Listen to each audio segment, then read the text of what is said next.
আসসালামু আলাইকুম নবম এবং দশম শ্রেণীর শিক্ষার্থী আবারও স্বাগতম জানাচ্ছি লার্নিং শানে। আমি আছি মশিউর নিশান। আজকে আপনাদের জন্য আরও একটা কবিতা নিয়ে হাজির হয়েছি, লেসন 4 আর ইউনিট হচ্ছে 11।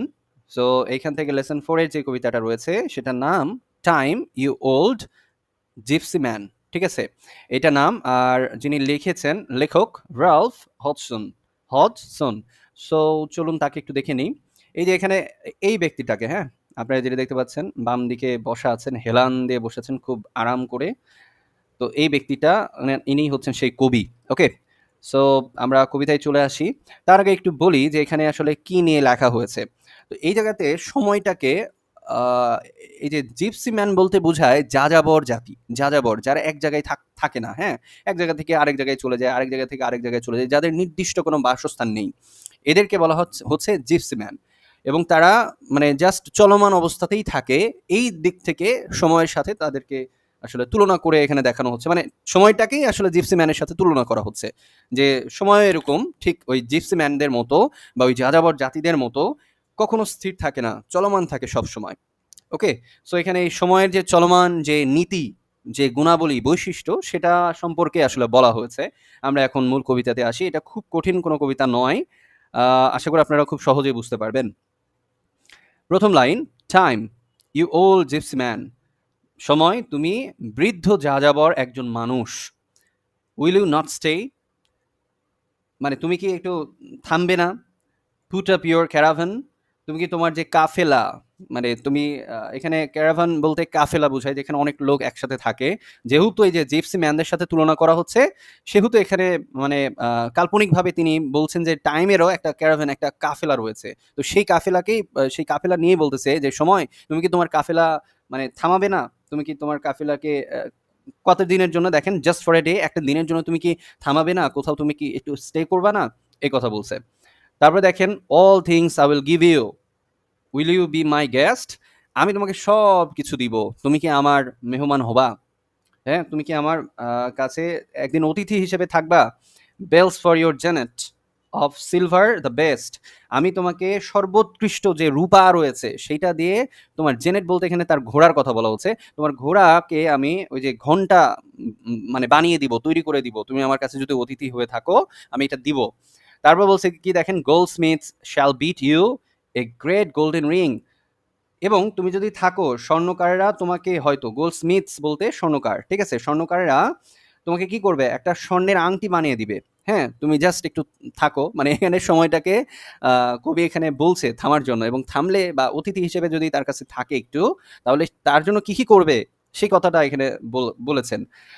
পিকক্স শ্যাল বাউ টু ইউ, মানে পিকক্স বলতে এখানে কি ময়ূরের কথা বলা হচ্ছে, যে ময়ূরেরা তোমাকে অভিবাদন জানাবে মাথা নত করে। বাও বলতে এখানে মাথা নত করে, যে নাটক, মঞ্চ নাটক দেখলে আপনারা বুঝবেন, নাটকের শেষে মাথা নত করে দর্শকদেরকে অভিবাদন জানানো হয়, সেটা বা এন্ডিং যেই সেগমেন্টটা থাকে সেইটা। তো সেরকম ময়ূরেরা তোমাকে মাথা নত করে অভিবাদন জানাবে। লিটল বয় সিং, মানে বাচ্চা যারা আছে, ছোট ছোট বালকেরা, তারা তোমার জন্য সুন্দর গান গাইবে। হ্যাঁ, oh and sweet girls will festoon you with may, এবং যারা সুন্দরী মেয়েরা আছে বা ছোট ছোট সুন্দর বাচ্চাগুলো আছে, মেয়ে বাচ্চাগুলো আছে, তারা তোমাকে মানে বিভিন্নভাবে সাজিয়ে দিবে। হ্যাঁ, তোমাকে সুন্দরভাবে সাজিয়ে দিবে, মেয়ে ফুল যেগুলো আছে সেগুলো দিয়ে সাজিয়ে দিবে, এরকম বোঝাচ্ছে। Time you old gypsy why hasten away, সময় ওহে মানে বৃদ্ধ যাযাবর, তোমার মানে এত তাড়া কিসের, এত দ্রুত কেন তুমি বয়ে চলো, এত দ্রুত কেন তুমি চলো? ঠিক আছে, এ একটা কোশ্চেন আবার সময়কে করে ফেলেছে কবি। হ্যাঁ, তারপরে দেখি এখন কিছু কথা হবে। দেখেন, লাস্ট উইক ইন ব্যাবিলন, গত সপ্তাহে তুমি ছিলা ব্যাবিলনে। লাস্ট নাইট ইন রোম, গত রাতে ছিলে রোমে। Morning and in the crush under Paul's dome, এবং সকাল, দেখো এখানে দেখেন, এখানে সুন্দর বলছে, এবং সকালে তুমি জনতার ভিড়ের মধ্যে ছিলে কোথায়? পলস ডোম মানে গির্জাতে বোঝাচ্ছে। হ্যাঁ, পলসের যে গির্জা রয়েছে সেই গির্জার কথা বলছে, বা গম্বুজ, এক কথায় আমরা গম্বুজ বলতে পারি, ডোম বলতে আসলে গির্জা বোঝায় না, টেম্পল বলতে মন্দির বোঝায়। সো আমরা ডোম বলতে এখানে গির্জা না বলে আমরা গম্বুজ বুঝাবো। হ্যাঁ, পলসের যে গম্বুজ আছে সেই গম্বুজের কাছে বা নিচে তুমি ছিলা, আন্ডার পলস ডায়াল, ডায়াল বলতে এখানে ঘড়ি বোঝাচ্ছে, এবং তুমি পলসের যে ঘড়িটা আছে সেই ঘড়ির নিচে ছিলা। ইউ টাইটেন ইউর রিন, তুমি তোমার যে ঘোড়ার লাগামটা রয়েছে, এখানে তোমার লাগাম না আর কি, এখানে ওই ঘোড়ার লাগাম। এখানে কবি কল্পনা করছে যে সময় একটা ঘোড়াতে চড়ে যাচ্ছে, যেহেতু কল্পনা করেছে ওই জন্যই কিন্তু সময়কে অতিথি হওয়ার জন্য আমন্ত্রণ জানাইছে, এবং অতিথি হওয়ার পরে কবি বললো না তার ঘোড়ার জন্য একটা রূপার ঘন্টা বানায় দিবে। সো এইখানে সেটা বোঝানো হচ্ছে যে তুমি তোমার ঘোড়ার লাগামটা এখানে বেঁধেছিলে। হ্যাঁ, আহ, আর হচ্ছে মানে তারপরে বেঁধেছিলে যদি আমরা বলি এটা বলা যায়, অথবা টেনে ধরলে এটাও বলা যায়। অনলি এ মোমেন্ট, কিছু সময়ের জন্য, হ্যাঁ, অল্প কিছু সময়ের জন্য।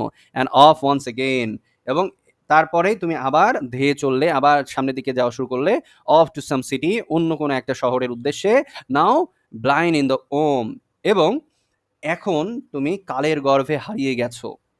হ্যাঁ, সময়টা তো আসলে কাল মানেই কিন্তু সময়কে নির্দেশ করা হচ্ছে। ঠিক আছে? তুমি মানে হারিয়ে যাও, তোমাকে ধরে রাখা সম্ভব নয়।